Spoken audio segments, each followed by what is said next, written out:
Hi, I'm Brogen and you're watching One to Watch.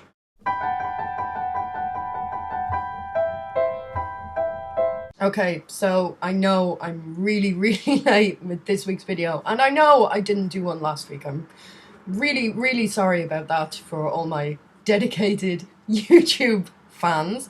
I've been seriously sick with a sinus infection and talking really sort of hurt, and so I was late and skipped one. I'm sorry. I will try to be better in the future. This week is sort of a strange week in Irish cinemas for movies. We have Joe starring Nicolas Cage, directed by David Gordon Green. We have North, the End of History, which is a 4-hour epic of a movie, which I didn't see, so we can rule that one out. We also have Hercules starring Dwayne "The Rock" Johnson, but this week's one to watch is actually none of the above. It is Earth to Echo.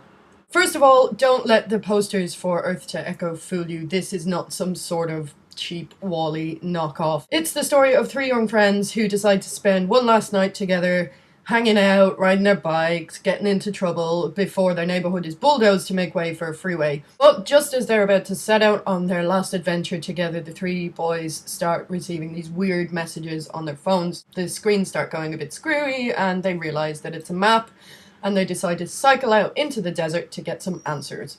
So like I said, Earth to Echo is not actually a WALL-E knockoff, even though Echo, the little dude in the posters, sort of looks like a little version of WALL-E, but he's not.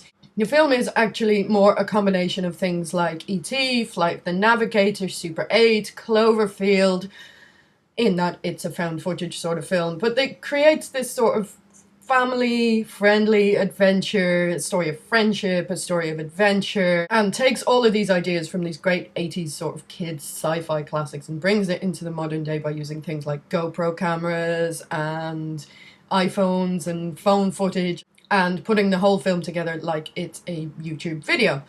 Yeah, okay, it's a little bit tired, it's not hugely original, but the story is really sweet. The youth and enthusiasm of the kids actually really shines through, and although this is a story about a little extraterrestrial creature, it is actually more the story of the friendship between these kids and saving their neighborhood and saving everything that they love about their childhood. It's a film that's filled with nostalgia. It's filled with adventure as well. So the adults going into the film will have all of this nostalgia to deal with from the times that they used to ride their bikes around. Kids will be given this sort of feeling of adventure and fun. All of that positivity said, there are times where the found footage thing sort of starts to grate a little bit. Yes, we've seen this before, we know this. It's not a fresh and original way to tell a story. It could have actually been better had it been told as a narrative film as opposed to a sort of found footagey documentary sort of feel to it.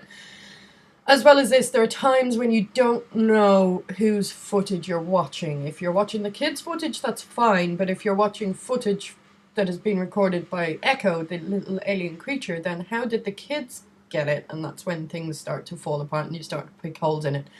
On the whole, though, Earth to Echo is a really fun adventure that's about kids on the cusp of adolescence, letting go of everything that they used to know and finding something new in their lives, and the fear of change and the desire to hang on to what's familiar and safe and comfortable. Out of 10, I'd give Earth to Echo 7. It's not going to set the world alight, but it's certainly a really sweet adventure.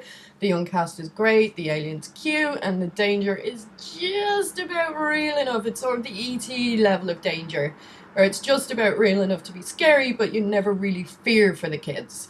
This week's one to watch is Earth to Echo. I promise to try to get my videos up on time in the future. And until next week, I've been Brogan Hayes, and this has been One to Watch.